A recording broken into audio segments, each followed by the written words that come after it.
현재는 이제 검찰 쪽에서는 이제 기자들의 질문에 이용주 의원뿐만 아니라 박지원 그 당시 대표 선대위원장도 소환할 것인지 말 것인지를 검토하겠다면 요 말은 검찰이라는 게 그냥 하는 말은 아닐 거 아니에요. 이게 번질 어떤 파장 같은 것들을 놓고 분명히 이야기를 했을 거면 박지원에 대한 어떤 혐의도 어느 정도 잡고 있다고 봐야 되나요? 그 36초 통화한 거. 음. 지난번에 통화한 사실이 없다라고 얘기를 했는데 36초가 통화한 것이 발견되고 그날 이제 발언이 나온 거잖아요. 그래서 어쨌든 박지원 전 대표는 선상에 있다고 봐야죠. 네. 그리고 4월 1일 날 이미 이 충분한 물증이 있고 우리 팀에서 검토 중에 있고 뭐 믿을 만한 제보가 있다라고 얘기를 했던 거고 그게 저희가 얘기했던 4월 3일 날 저희 후보 선출 그다음에 저쪽 당의 그 국민의당의 후보 선출 컨벤션가 없어지면서 우리 지지율이 일정 정도 빠지고 뭐 있던 그딴 시기거든요. 그리고 이제 5월 달로 넘어온 거니까 저는 뭐 그분에 대해서 안 하면은 말이 안 되는 거죠. 이 시점에서 제가 원장님 나오면 여쭤보려고 아껴둔 질문이 하나 있어요. 우리나라 최고의 선거 전문가 아니시겠습니까? 정치권 내에서 대답을 하지 마세요. 문제는 만약에 더불어민주당의 그런 비슷한 정도 상대당 유력 후보, 더군다나 당선이 확실시되는 후보에 그런 제보가 들어왔을 때 보통 어떻게 할까요? 선대위원장이라면. 그 말씀 제가 여기서 한번 드린 적 없나요? 네, 상황본부장 입장에서 보면 국민의당의 선대위로 한번 들어가 보세요. 지금 심정적으로. 그거 좀 설명 좀 해주세요. 정상적인 선거를 치르는 정상적인 선거팀이라면은 그리고 선거라는 관점이 아니라 정상적으로 정치를 바라보고 이제 국정에 대한 책임을 갖고 우리뿐 아니라 상대도 예를 들어 당선될 수 있다라는 점에서 바라보는 정상적인 정치인이라면은 더구나 지도급에 있는 사람들이라면은 통상 이런 정도 사안, 특히나 후보의 가족, 그러니까 직접적으로 연결된 사안은 아주 꼼꼼하게 확인하죠. 우선 첫째로는. 그러니까 그냥 워낙 선거 때의 제보라는 게 많기 때문에 꼼꼼하게 확인하죠. 확인해서 이것이 자신이 섰을 때 하는 것인데 이것은 이 사안에 대한 문제가 있다라는 것을 꽤 오래 이런 쪽에 문제가 있었다 하는 것을 꽤 오래 이제 알고 있었다고 보이는 정황에서 더구나 5월 5일 날 발표하고 그 후에 바로 다음 날 사실상 이것이 제보 자체가 조작되었다는 것을 적어도 이준서는 알고 있는 상황에서 그 다음 날 5월 7일 날인가요? 김인원, 김성호 팀에서 이건 우리 다 검증한 거고 여러분 기자들 필요하면 우리가 대줄 수도 있다. 이제 이렇게 얘기를 한 사안이잖아요. 그러니까 이게 한편으로는 조작이라는 게 그 사안 자체를 조작했다뿐만 아니라 그 사안에 대해서 활용한 거잖아요. 어쨌든 근데 활용하려면 모르겠습니다. 저희 정도 되면 아주 꼼꼼하게 검증하죠. 그다음 보고하죠. 당연하죠. 네. 그러니까 이런 정도 사안은 보고 안 할 수가 없죠. 그러니까 이게 예를 들어서 2012년 12월 11일 국정원 여직원 감금 사건 때 저희 딱 보면 이제 상황실에서 이제 제보를 받아서 추적을 하다가 상황이 딱 발생했잖아요. 그럼 상황 발생해가지고 저녁 8시에 그 이제 선대위 회의 때 보고를 하죠. 상황실에서. 보고를 해서 지금 현장에 김현희 가 있고 뭐 어쩌지 된다. 그래서 그때는 선대위원장이 직접 현장까지 왔어요. 당일날은. 그러니까 그 전에는 몰랐다고 치더라도 이미 국민의당에서 이것을 오픈해서 이러이러한 중요한 사건이 있다고 하면 선대위원장한테 보고가 되죠. 근데 여기서는 아까 말씀하셨던 것처럼 5월 6일 날 이거는 제보자가 없는 거다. 그러니까 문제가 있다라고 이유미가 이준서한테 얘기를 한 거잖아요. 그러고도 고한 거잖아요. 5월 7일, 8일까지. 그러고 나서도 검찰에서 조사받는 데까지도 함구하고 있다가 직전 이틀 전에 이제 공개되기 이틀 전에 박주선 위원장이 마이크 잡고 사과하고도 단순 사건이다라고 꼬리 자른 거잖아요. 그러니까 사실은 뭐 김성호, 김인원 이런 분들 이제 조사를 한다고 하지만 그분들이 책임 있는 결정권자나 진짜 이제 당의 핵심적인 지도부는 아니잖아요. 근데 이런 정도의 사안일 때는 선거를 치를 때 핵심부에서 사안의 파장, 진정성 여부 이걸 어떻게 풀어갈 건지 검토하죠. 그러니까 적어도 선거의 베테랑들이라면 지금 뭐 박지원 대표 같은 경우는 더구나 이 경우를 공격도 해보고 수비도 해보고 많이 해본 분이잖아요. 그렇기 때문에 이런 정도에 대해서는 정상적인 주의나 음. 이런 것을 가지고서는 쭉 검증을 안 했다면은 참 그게 이해하기 좀 어려운 거죠. 설명이 어려운 사안이죠. 그러면 제가 나름대로 내린 결론은 최소로 봐도 검증이 불명확한 거 알면서도 선거에 이기고 싶어서 그냥 질렀다. 그러니까 불명확하다는 것까지는 안철수나 박지원도 사실은 알고 있었다. 이렇게 결론 내리는 건 사실 맞죠. 상식 벗어나는 얘기 아니잖아요. 그러니까 저는 그 안철수 후보가 얼마 전에 사과하면서 본인이 몰랐다. 그리고 뚜벅 유세 하느냐고 24시간 노출이 돼 있지 않았냐. 그 얘기 들으면서 24시간 어떻게 노출이 됐지? 저는 거기서 이제 혐의점을 갖고 있어요.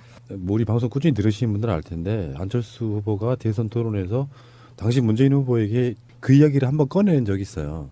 그냥 툭 치고 예, 넘어갔죠. 툭 치고 갔고 예. 전혀 답할 시간도 안 줬어요. 그러니까 속으로 그때 제가 느낀 게 안철수 후보는 이게 최소한 검증이 불명확한 사안이라는 걸 지금 이제 알고 있었구나 굳이 이렇게 법률적으로 느꼈거든요. 얘기한다면은 조금 더 꼼꼼하게 얘기한다면 지금 말씀하신 거 알고 있었다고 말할 수 있죠?라고 이렇게 질문하시는 제가 딱 그렇습니다라고는 안 했잖아요. 그런데 이것이 정상적이라면 이거 근데 확실한가요? 그 사람 신원은 확실한가요? 체크는 어떻게 했죠?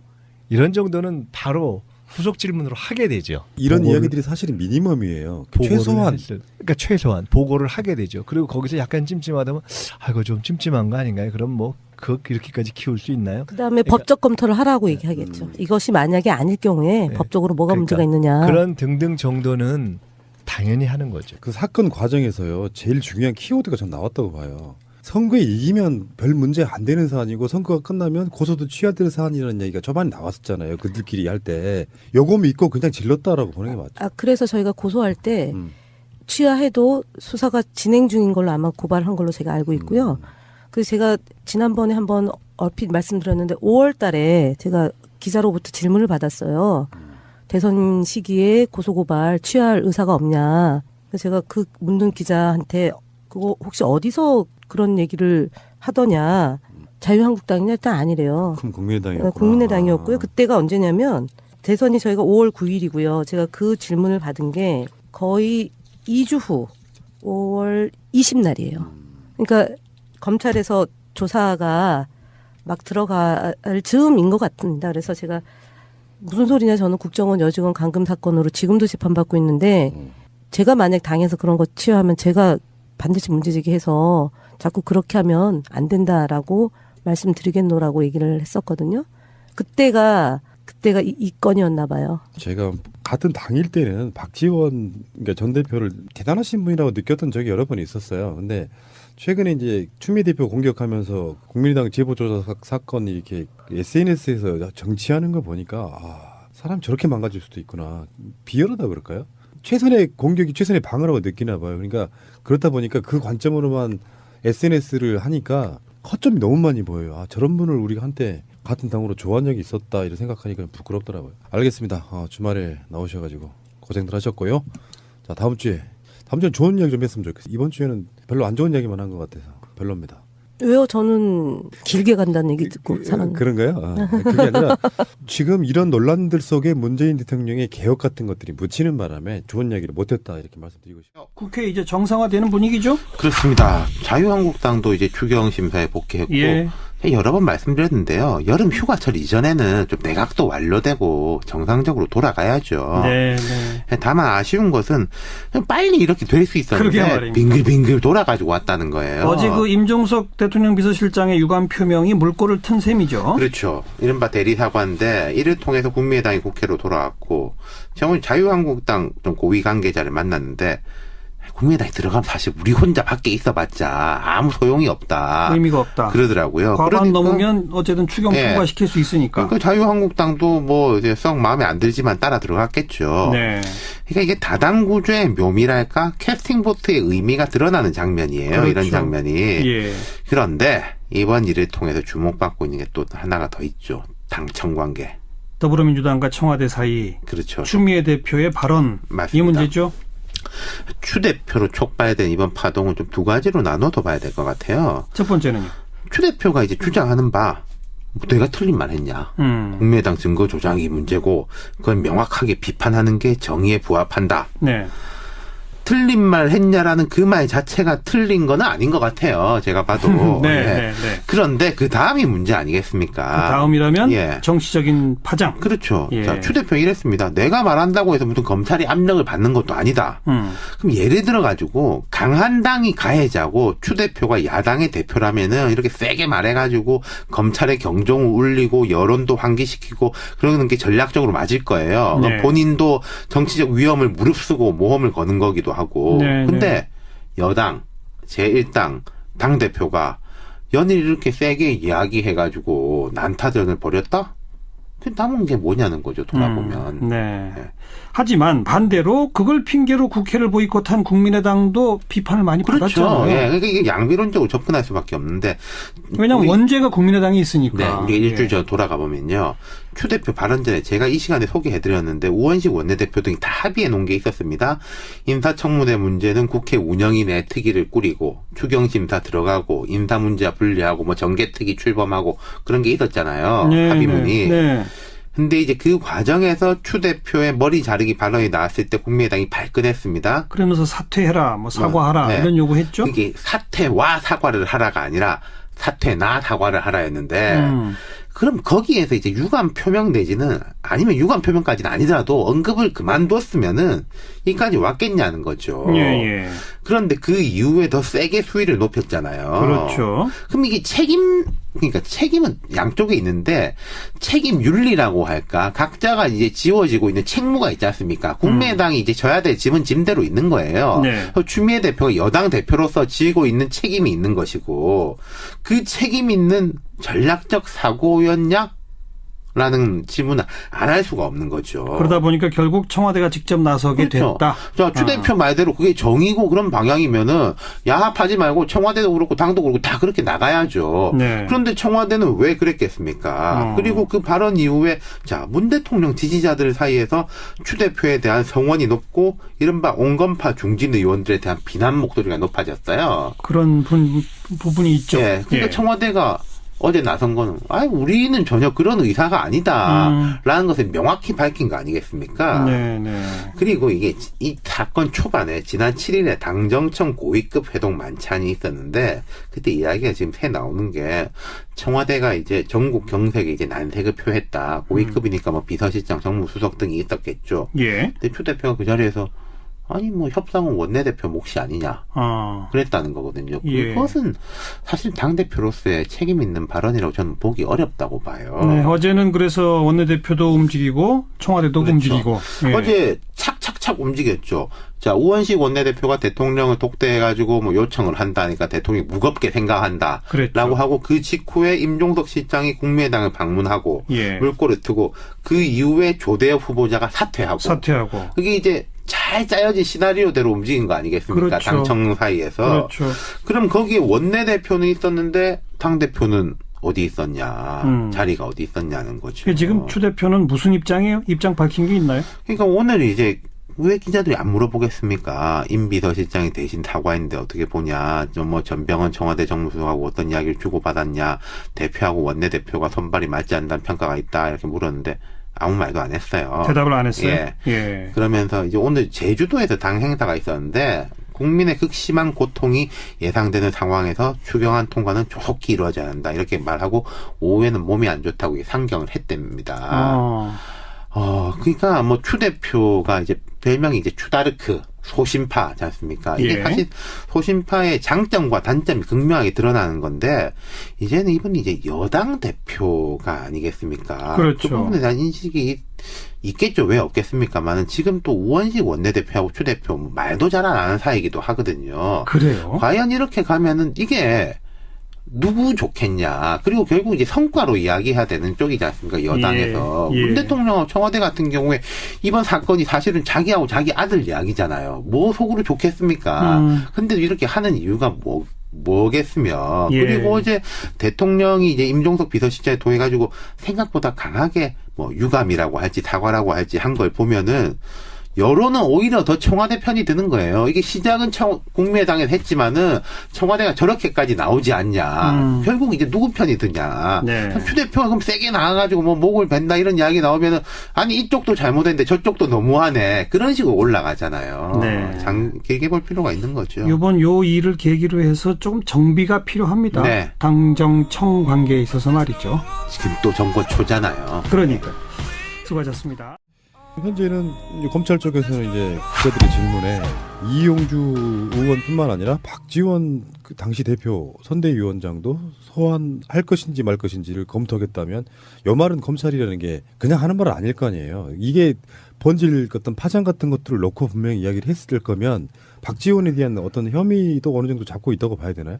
그 36초 통화한 거 지난번에 통화한 사실이 없다라고 얘기를 했는데 36초가 통화한 것이 발견되고 그날 이제 발언이 나온 거잖아요. 그래서 어쨌든 박지원 전 대표는 선상에 있다고 봐야죠. 네. 그리고 4월 1일 날 이미 이 충분한 물증이 있고 우리 팀에서 검토 중에 있고 뭐 믿을 만한 제보가 있다라고 얘기를 했던 거고 그게 저희가 얘기했던 4월 3일 날 저희 후보 선출 그다음에 저쪽 당의 그 국민의당의 후보 선출 컨벤션가 없어지면서 우리 지지율이 일정 정도 빠지고 뭐 그떤 시기거든요. 한테 얘기를 한 거잖아요. 그러고도 고한 거잖아요. 5월 7일, 8일까지.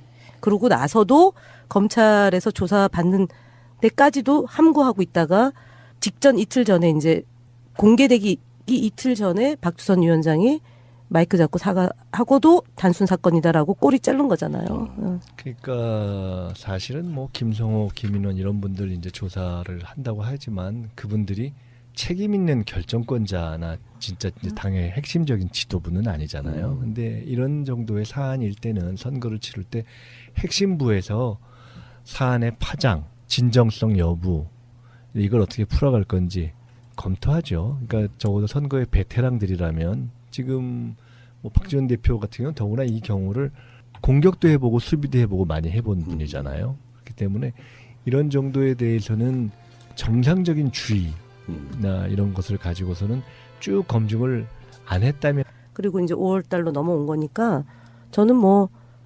그분에 대해서 안 하면은 말이 안 되는 거죠. 이 시점에서 제가 원장님 나오면 여쭤보려고 아껴둔 질문이 하나 있어요. 우리나라 최고의 선거 전문가 아니시겠습니까? 정치권 내에서 대답을 하지 마세요.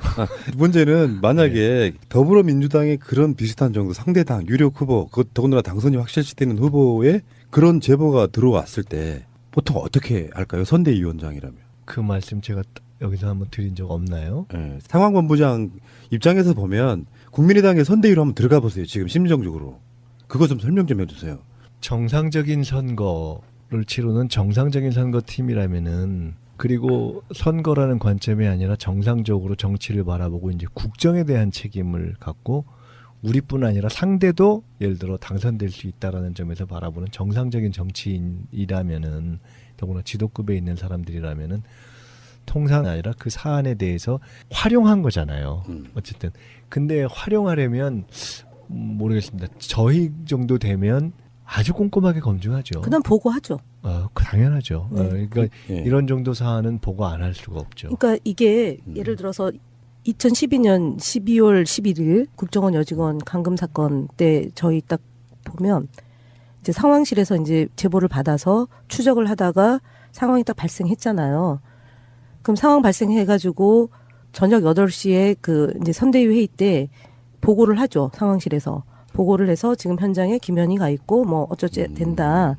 그래서 그때는 선대위원장이 직접 현장까지 왔어요. 당일날은. 그러니까 그 전에는 몰랐다고 치더라도 이미 국민의당에서 이것을 오픈해서 이러이러한 중요한 사건이 있다고 하면 선대위원장한테 보고가 되죠. 근데 여기서는 아까 말씀하셨던 것처럼 5월 6일 날 이거는 제보자가 없는 거다. 그러니까 문제가 있다라고 이유미가 이준석 이런 정도 사안 특히나 후보의 가족 그러니까 직접적으로 연결된 사안은 아주 꼼꼼하게 확인하죠. 우선 첫째로는 그러니까 그냥 워낙 선거 때의 제보라는 게 많기 때문에 꼼꼼하게 확인하죠.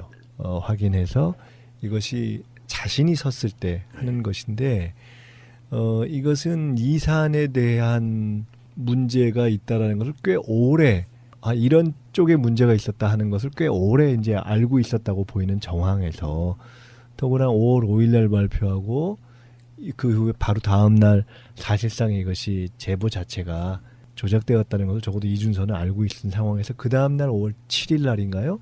김인원, 김성호 팀에서 이건 우리 다 검증한 거고 여러분 기자들 필요하면 우리가 대줄 수도 있다. 이제 이렇게 얘기를 한 사안이잖아요. 그러니까 이게 한편으로는 조작이라는 게 그 사안 자체를 조작했다뿐만